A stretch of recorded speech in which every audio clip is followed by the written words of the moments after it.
आज आतंकवादियों ने एक और कश्मीरी पंडित की हत्या कर दी। कश्मीर से बड़ी संख्या में 1990 में पंडितों पर हमले हुए थे, याद कीजिए। उसके बाद पंडित घाटी छोड़ने के लिए मजबूर हो गए थे, लेकिन कुछ पंडित ऐसे थे जो तब भी घाटी में ही रह रहे थे और आज भी। उन्हीं में से एक शोपियन के सुनील पंडित थे, जिनकी आज आतंकवादियों ने सेब के बागान में AK-47 से भूनकर हत्या कर दी। पहली बार टारगेटेड किलिंग के लिए आतंकवादियों ने AK-47 का इस्तेमाल किया है, जो चिंता में डालने वाली है बात। अपडेट यह है कि इस घटना के बाद कश्मीरी पंडित बहुत डरे हुए हैं। जायज़ भी है, क्योंकि लगातार वो निशाने पर है। लेकिन सवाल यह है कि हर रोज ये नए किलर्स कहां से आ रहे हैं? एक तरफ सुरक्षा बल टारगेटेड किलिंग करने वाले आतंकवादियों को मार गिराते हैं, दूसरी तरफ ये आतंकवादी फिर से खड़े हो जाते हैं और टारगेट किलिंग पर एक के बाद एक इसी तरीके से खबरें आती रहती हैं। कश्मीर में जैसे जैसे आतंकवादियों पर सुरक्षा बलों का एक्शन होता है, उनके हमले के तरीके बदल जाते हैं। और ये बदलते कैसे हैं, आज हम आपको वो समझाएंगे। 1990 का दशक याद कीजिए। पहले कश्मीरी पंडितों को निशाना बनाया गया। मॉडस ऑपरेंडाई को समझिए। उन्हें घाटी छोड़ने पर मजबूर किया गया। इसके बाद आतंकवादियों ने घाटी में जवानों को निशाना बनाना शुरू किया। चेंज करते रहते हैं अपने ऑपरेशन के तरीके। पत्थरबाजी होती थी, जवानों पर हमले हुआ करते थे। इन सब पर जब काबू पा लिया गया तो आतंकवादियों ने सेना के कैंप्स को निशाना बनाना शुरू कर दिया। याद कीजिए 2016 उरी और नगरोटा आर्मी कैंप पर हमला हुआ था। इसके बाद आतंकवादियों ने फिर अपना तरीका बदला। छुट्टी पर जो घर आते थे कश्मीरी लोकल जवान, उनको निशाना बनाया गया। जैसे 2017 में शोपियन में लेफ्टिनेंट उमर फयाज की हत्या कर दी गई। 2018 में राष्ट्रीय राइफल्स के जवान औरंगजेब की हत्या कर दी गई थी। फिर 2019 जब कश्मीर से अनुच्छेद 370 को हटा दिया गया तो आतंकवादी और ज्यादा बौखला गए। अब उन्होंने टारगेटेड किलिंग्स शुरू कर दी। 2020 में जून से अगस्त तक सबसे पहले लोकल नेताओं को निशाना बनाया गया। फिर DDC के चुनावों में बीजेपी के नेताओं को निशाना बनाया गया। नोटिस करते रहिएगा कैसे बार बार अपने तौर तरीके ये आतंकवादी बदलते हैं। 2020 बहुत से बीजेपी के नेताओं की हत्या हुई और अब आतंकियों की हिट लिस्ट में एक बार फिर से कश्मीरी पंडित है, गैर कश्मीरी जो वहां पर काम कर रहे हैं वो हैं। आज आतंकवादियों ने एक और कश्मीरी पंडित को तब निशाना बनाया जब वो अपने सेब के बागान में काम कर रहे थे। आतंकवादियों ने उसी सेब के बागान में उन्हें AK-47 से निशाना बना दिया।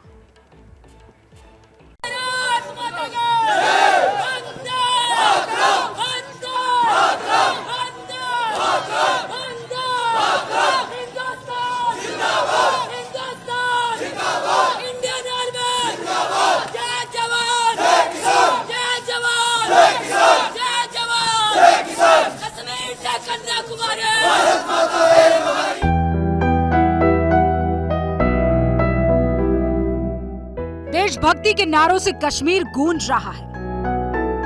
कश्मीर का चप्पा चप्पा, चौक चौराहा, हर तरफ भारत का तिरंगा लहरा रहा है।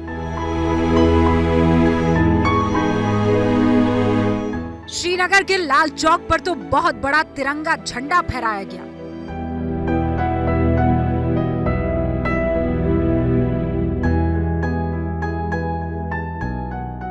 तो क्या घाटी में तिरंगा लहराने भर से ही पाकिस्तान बौखला गया है?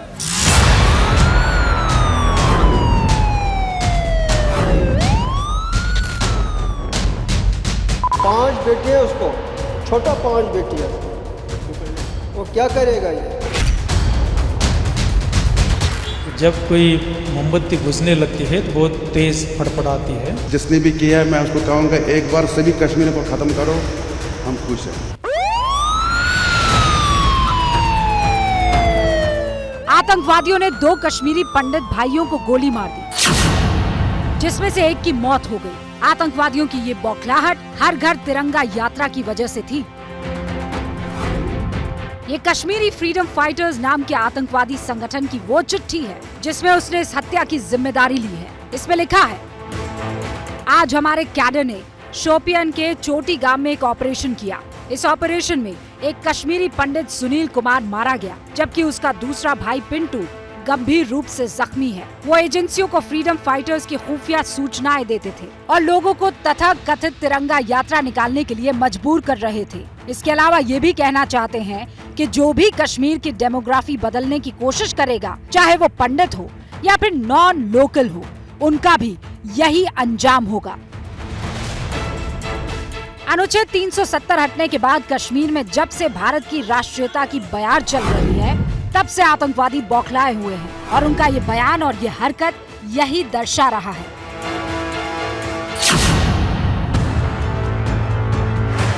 कश्मीर के शोपियां जिले में इसी सेब के बागान में आतंकवादियों ने कश्मीरी पंडित भाइयों को गोली मारी। घटना के बाद फोरेंसिक टीम के अधिकारी जांच कर रहे हैं। जमीन पर बिखरे हुए खाली खोखे एबीपी न्यूज संवाददाता आसिफ कुरैशी को भी मिले, जो उन्होंने सुरक्षा कर्मियों को सौंप दिए हैं। अभी भी सेब के इस बागीचे में उन निर्दोष भाइयों के खून के धब्बे हैं जिन्हें आतंकियों ने गोली मारी। ये वो पेड़ हैं जिसको काटने के लिए सुनील और पिंटू ने 3 मजदूर बुलाए थे और यहाँ पे लगी हुई रस्सियां अभी भी इस बात की गवाही दे रहे हैं कि यहाँ पे क्या कुछ करने के लिए वो आए थे। इस पेड़ के बाएं तरफ से चलते हुए 2 लोग, इसी पगडंडी से 2 लोग आए थे। दोनों के हाथ में हथियार थे बताया जा रहा है और AK-47 राइफल थी और यहाँ पे पहुंच के ही इसी जगह पे उन्होंने तीनों मजदूरों और सुनील और पिंटू दोनों से बात की। उसके बाद तीनों मजदूरों को यहाँ से जाने के लिए कहा गया और यहाँ से थोड़ी दूर ही जाकर फिर दोनों भाइयों को गोली मारी गई। चिंता की बात यह है कि टारगेट किलिंग में आतंकवादियों ने पहली बार AK-47 का इस्तेमाल किया है।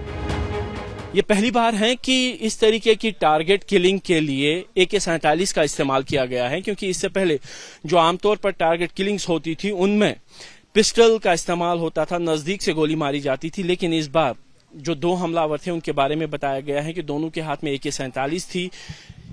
हमने भी यहाँ पे एक AK-47 का एक खाली खोखा देखा, उसका शॉट लिया तो, लेकिन यहाँ पे तैनात सुरक्षा कर्मियों ने सबूत के तौर पर उसको हमसे ले लिया और अपने पास रख लिया।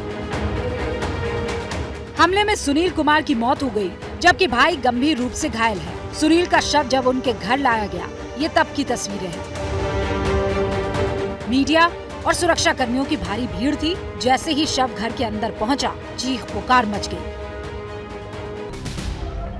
48 साल के सुनील अपने पीछे पत्नी और 4 बेटियों को छोड़ गए हैं। गांव वाले भी यही सवाल पूछ रहे हैं कि अब उनके परिवार का क्या होगा। 5 बेटियां उसको, छोटा 5 बेटियां उसको, जो पहले मारा, वो क्या करेगा ये? नहीं, वो जो मर गया। 3 भाई यहाँ इधर ही रहते हैं। जो उसका बड़ा भाई, उसको जनानी पनानी कुछ भी नहीं है। वो 2 भाई हैं, उसको पिंटू उसको बड़ा है।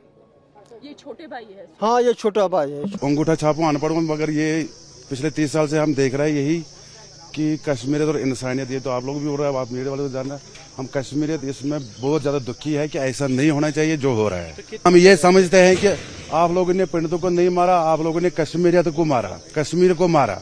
कुछ महीने पहले भी आतंकवादियों ने इस गांव में एक पंडित परिवार को निशाना बनाया था। तब वो घायल हुए थे और उस वक्त भी प्रशासन से गांव वालों ने सुरक्षा मांगी थी, जो उन्हें नहीं दी गई। हॉस्पिटल से मैं गया ड्योकाम सर के पास। मैंने बोला, सर हमारी सिक्योरिटी के बारे में सोचो, हमारी जिंदगी के बारे में सोचो, हमारी सेफ्टी के बारे में सोचो। ड्योकाम का जवाब ये है, आप अपने गांव में बैठो, अपने उधरी गांव वालों के साथ काम करो, उधरी मारो, मैं अपने गांव के बाहर आपको नहीं ले सकता हूँ। उनका कहना है कि सिक्योरिटी एक डेफिनेटली चिंता का विषय है। पिछले 30 साल में जो है इतने डिफिकल्ट हालात में भी उन्होंने झेला है। हमारा प्रयास रहेगा इसको ठीक। इस पूरी वारदात के बाद कश्मीरी पंडितों में दहशत का माहौल है। कश्मीरी पंडितों की आवाज उठाने वाली कश्मीर संघर्ष समिति ने कश्मीरी पंडितों से घाटी छोड़ने की अपील कर दी है। इस समिति की तरफ से ये कहा गया है, कोट, घाटी में कश्मीरी पंडितों पर हुआ हमला ये बताता है कि आतंकवादियों ने अब ये साफ कर दिया है कि वो कश्मीर घाटी में मौजूद सभी कश्मीरी पंडितों को मार देंगे। विडंबना ये है कि लोकल OGWs उनके साथ अपने पड़ोसियों को मारने के लिए काम करते हैं। कश्मीर ऐसी जगह है जहां टूरिस्ट तो सुरक्षित है क्योंकि अमरनाथ यात्रा के दौरान कोई हमला नहीं हुआ, लेकिन नॉन मुस्लिम और खास तौर पर कश्मीरी पंडित निशाने पर है अनकोट। सवाल यह है कि कश्मीर में ये हालात कब तक रहेंगे? प्रशासन भले ही ये दावे कर रहा हो कि ये दिया बुझने से पहले की फड़फड़ाहट है, लेकिन हकीकत मुंह नहीं मोड़ना चाहिए उस हकीकत से। और हकीकत ये है कि हर बार ये आतंकी मुंह उठा रहे हैं। लोग अपेक्षा ये करते हैं कि जब नरेंद्र मोदी देश के प्रधानमंत्री हैं तो एक चिड़िया की भी जान नहीं जानी चाहिए।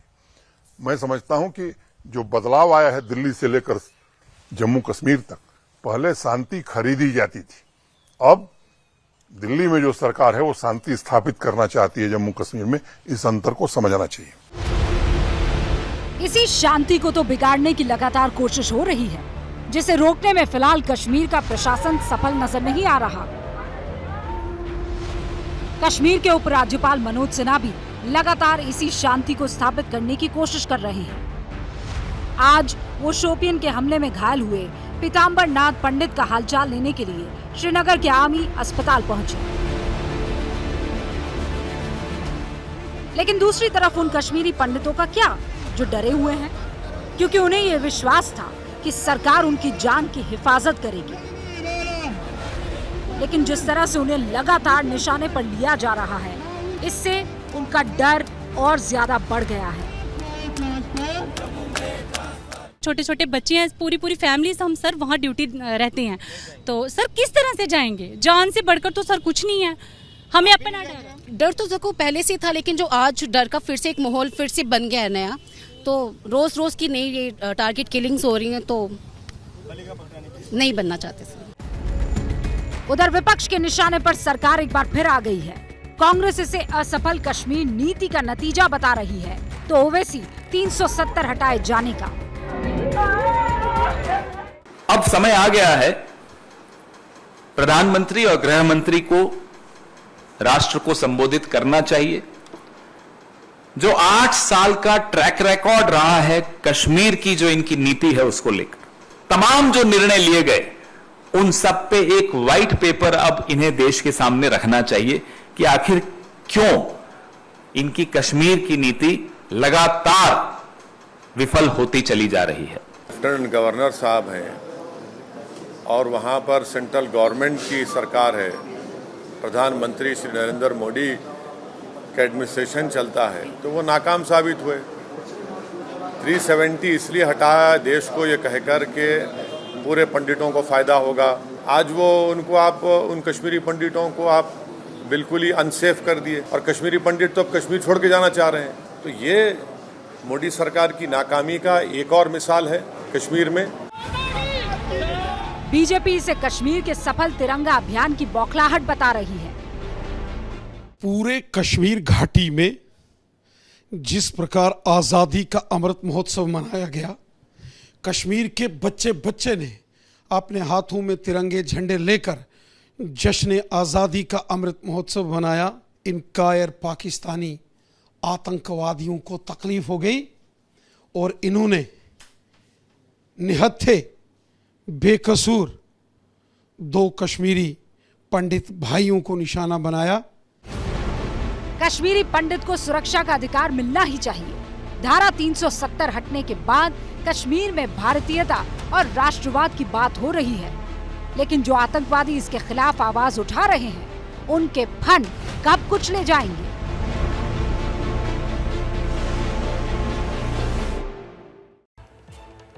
और इसका सलूशन जल्द निकाला जाना चाहिए। वो जो कुल मिलाकर लगभग 6,500 कश्मीरी पंडित वहां पर अभी भी कश्मीर में मौजूद हैं, उनकी जान सबसे बढ़कर है। ये हैं शर्मा जी, जो रात का खाना और देश दुनिया की सुर्खियां दोनों लेते हैं सुमित अवस्थी के साथ। अब ये हैं इनके पड़ोसी बैनर्जी साहब। मिष्टी दोई खाते खाते पूरा बंगाल जान लेते हैं सुमन दे के साथ। इनकी तरह आप भी देखें अपने फेवरेट न्यूज एंकर को एक ही ऐप पर और डाउनलोड कीजिए एबीपी लाइव ऐप अपने स्मार्ट टीवी पर।